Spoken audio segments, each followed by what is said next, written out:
You're looking for a file, and you know that you just saved it. You know where you hoped this file was saved, but you just don't see it. So you try searching your computer and end up really frustrated. This paper is due in 10 minutes, and your computer is taking its sweet time searching. And you know you have the right file name because you just saved it. So you ask your friend Google where Word saves temporary files, just in case your computer did something weird. And in the blink of an eye, Google gives you an ordered list of relevant results. Google's computers looked through trillions of web pages, ranked their relevance to your specific problem, and listed them in order for you. Meanwhile, your computer keeps spinning away, taking thousands of times longer to search a database 1,000,000 times smaller than Google's. So how does Google do it? You might assume that Google's computers are just faster than yours.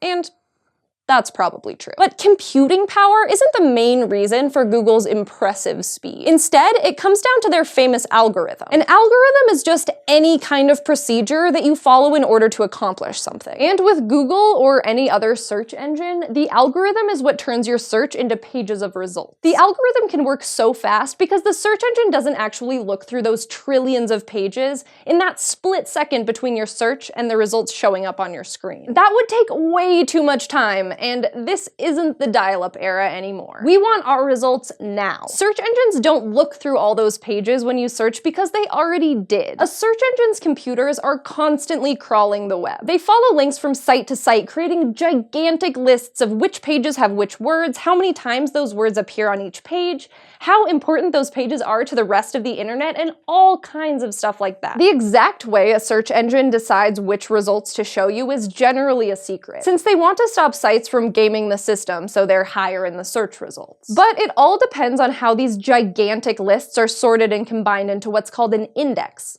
which is a lot like the index you'd find in the back of a book. When you search, the search engine's computers just check the index, find the entries that are most relevant, and then send them back to you in the right order. This might sound more complicated than searching the pages themselves each time, but think about how much easier it is to find something in the book's index than it is to flip and skim through every page to find what you're looking for. The index is faster because whoever made it did all the work for you by putting the book's topics in a nice, orderly list. And their hard work is worth it because the index lets you find whatever you want way faster than you could have otherwise. Google's computers also put a ton of time and effort into making the index, but all that effort's worth it. The index dramatically speeds up each of the roughly 40,000 searches that Google answers every single second. So why doesn't your home computer or laptop make an index if it's easier to search through than files themselves? Well, some modern computers do, which lets them search for files pretty quickly. And those that don't can generally make an index if you ask nicely. Or really if you change the right setting. But some people tell their computers not to bother making an index, because making and maintaining an index takes time and computer power that can slow a computer down. If you search without an index, your computer pretty much has to go through each of those files to see if it has what you're looking for. Which is why searching a computer can be so painfully slow sometimes. And that's why you're watching your 10 minutes tick away as your computer asks each and every song you own if it's your term paper. Thanks for watching this episode of SciShow, which was brought to you by our patrons on Patreon.